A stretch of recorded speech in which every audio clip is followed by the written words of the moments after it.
Salam, salam, salam. My people of Upper Nile, my fellow South Sudanese, both at home and abroad, I'm greeting you, and with heavy heart, I have come to say hi and hello. The reason I've been away for long, and the reason I'm coming back live today, when even I told myself to may give it a break, not to come live for quite some times. I came because of what happened in Upper Nile 3 or 4 days ago in Adong, Balliet County, where innocent civilians lost their lives in big number. The first report was there were 50, then it progressed to 57, and I think by today it was what we saw in social media is that it has reached 80. So life was lost, and cattle raided by armed youth that are being claimed coming from the neighboring counties of Liäng and Nasser. While official verification is still coming or ongoing, the fear and pain in this incident has caused an undeniable facts. I was reading yesterday from a post posted by MSF Olan in Malakal in the main hospital, and say that they received 50 wounded in the hospital, which some were severe. So that was a verified fact that this incident has really happened. What is deep troubling is that some social media activists in this from the same communities have publicly justified the attack, claiming it was a revenge. They are now calling for more violence and more radicalization, retaliations, and more ethnic-based escalations. So I came to, I came just in order so that I would add my voice to say we have to de-escalate. We cannot escalate. We must de-escalate. We must de-escalate. I'm speaking now in English for the benefit of everybody else, but I will come to our local languages, both Dinka and Nuer, afterward. We must de-escalate. Let me be clear today, guys. Revenge is not justice, okay? As claim was made, based on what I heard, because I didn't come across an attack being posted in social media. Sorry, some message was coming in. I didn't come across a post in social media before the Adong attack, that there was an attack carried out by community members of Balliet or Adong against Liäng or Nasser. I didn't come. So as I said it, that I am still looking for information, so I cannot say this is facts or this is not facts. And I didn't see anything on the social media until the issues of Adong came up, is when I heard that there was an attack carried out by those of Balliet against Liäng.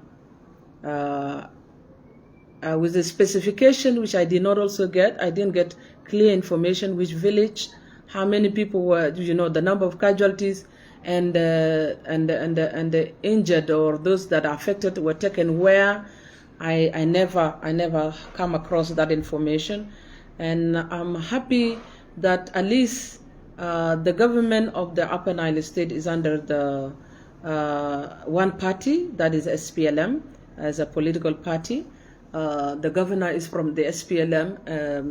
The commissioner for Nasser, the commissioner for Ulang, the commissioner for Bailit, the commissioner for Akoka, the commissioner for Maywood, all the commissioners, as far as we are concerned currently, they belong to SPLM.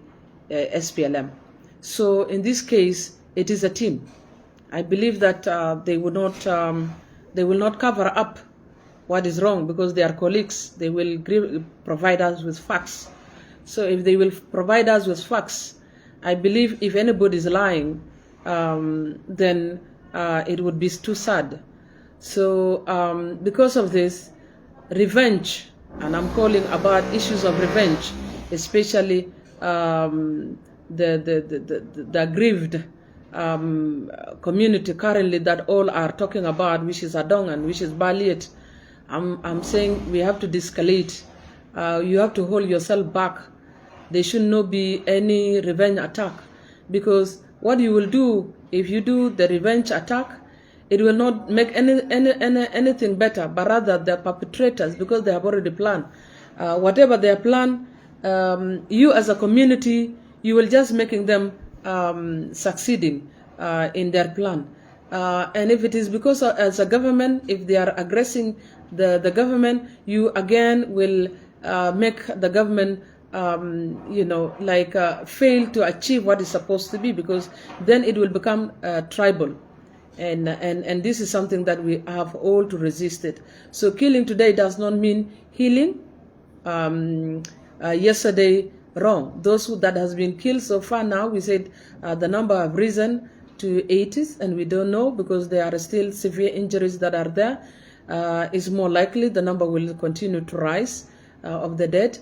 All those deaths, we should not work to increase the number, because when we go in for revenge, we are going to increase the number of the dead, and these are all people of Upper Nile. We will not. It is painful.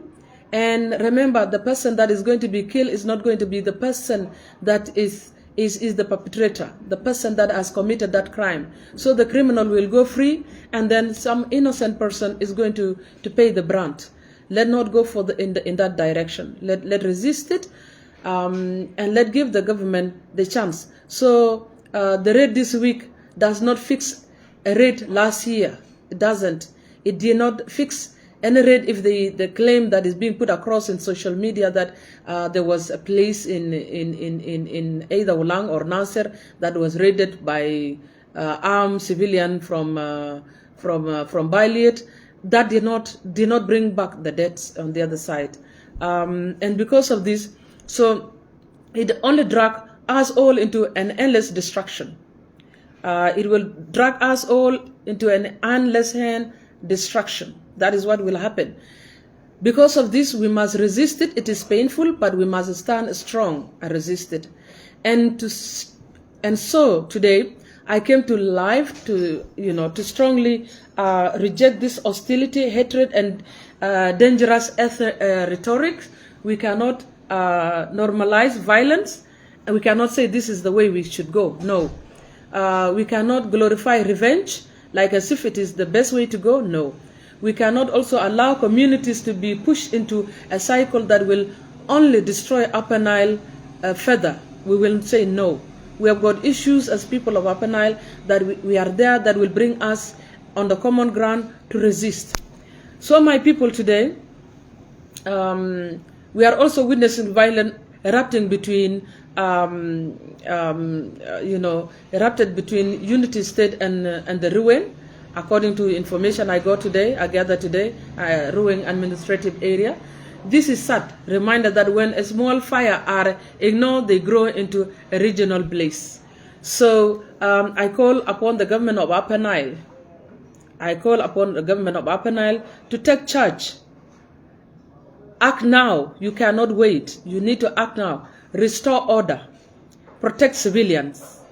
Because the county authorities, the commissioners, Payam and Bomas administrators, through the established structure, mandate and capacity to get to the bottom of this all.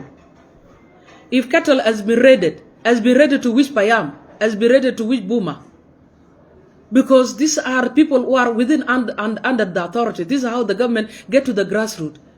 The government get into the grassroots through these systems, these structures. So the cattle has been raided and taken to which Payam and to which Buma. Which chief is there? Because the county commissioner, chiefs are under you. Payam administrators are under you. Buma's administrators are under you. Where did these people come from? If they come outside of your county, you will have to know how to trust them. They must be conducted proper investigation. They must conduct proper investigation. Identify the perpetrators. They cannot go free. Okay? Ensure that those who committed crimes are held accountable. Justice is delivered to the aggrieved families, and they know that really justice has been delivered. Displaced people are restored and protected. And people who are innocent they cannot be subjected to displacement when they have no hand into this. Rights violated are recognized and addressed. This is the way the government of the state, the government of the county, the government of Payam, the government of Boma should act now. You must work in collaboration. Let the perpetrators know that the government is a system. And the government is not there to protect individuals. It is there to protect communities whom they think that they can violate their rights at will. Go and kill at will. Destroy at will. It does not work that way. Okay? This is possible, guys. It is possible. Upper Nile, yeah, it is possible that Upper Nile can do it because Lake State did it. Previously, people think that Lake State could have not emerged out of the situation it used to be. Okay? There used to be rampant killing. There used to be clan, based and section-based violence, daily insecurity. Lake State was chaotic. Okay? But when the government took decisions, decisive decisions and actions, strengthened local structures and enforced accountability, refused to tolerate lawlessness, and peace return, stability return, life return. Now the people of Lagos State are cultivating, they are actually even catching up with Upper Nile, which used to be the #1 producers of crops. Everybody is now in their farm. We cannot endorse, we can condone, we cannot condone punitive impunities where lawlessness and chaos is being promoted. Which state are we going to? Discipline must return. So if Lagos State could break the cycle, Upper Nile also can break it too. But this requires leadership, courage, unity, and zero tolerance for incitement. Okay? I also call on the national government level and through its Ministry of Foreign Affairs to collaborate with the country hosting individuals who are using social media to radicalize our youth, promote hatred, and inflame tribal tensions. They think that they are in heaven, but I think it is high time to be shown that they are not in heaven. They are not in heaven. And it is not at any other time somebody will have to sit in the front of their screen just in order to promote a war that they are not taking part of. Not even their sons and daughters are not taking part of. These actions are dangerous and must be carried and they might carry the consequences of such behavior. No one should be allowed to incite war from abroad while our families suffer here at home. People can't cultivate simply because there are no ground for you to have peace to cultivate. No. And we must say no. Nobody else will say no. It is us to say no. And the government must take it major. That is why we have got a Minister of Foreign Affairs. What is the use of Minister of Foreign Affairs? The use of Minister of Foreign Affairs is in order to make sure that even the situation in which can affect our security, homeland security, is to be protected. My brothers and sisters, ethnic incitement is not a freedom of speech. I myself, Sarah, I can talk very badly and negatively about the government, but I talk when I'm here at home. And I must talk on things that can help the government to reform, not things that to pull down the government.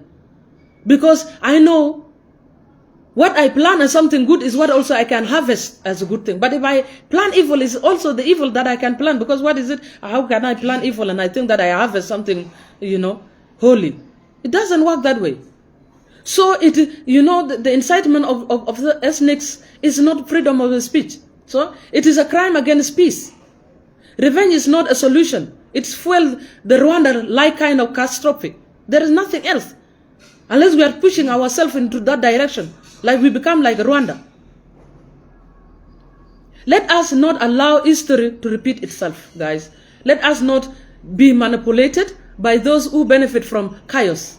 Because in this chaotic environment, there are those who are benefiting from it. They are beneficiaries and they are losers. They are beneficiaries and they are losers. And therefore, the losers are more. And they are innocent one. And they are the vulnerable one. So let us not destroy the future of the children, of our children, because of the anger of today. People of Adong, please let your youth not organize themselves that there are any event that are going to carry out. First of all, even they don't know who exactly committed this crime. Based on the information, the little information that are not verified that I could not talk about, some of them does not add up. Somebody is playing a dirty game. To pull others who are not part of this problem, to pull them on board so that they become the victims. To indirectly mobilize them by committing this crime. So that you said, okay, this is how it's going to go. People are being mobilized by killing you. So that others people, you will say that this Sarah now, she's the Nuer from Jikany, let me kill her. What next? If you kill me, another Jikany will say, if this is the case, then I have no room. I am just going to join. So what have you done? You have actually made the perpetrator to benefit rather than you benefiting. You are going to lose the person that you are together to build this nation together. You are going to lose him or her because of somebody who have planned ahead of you. Don't fall in for this.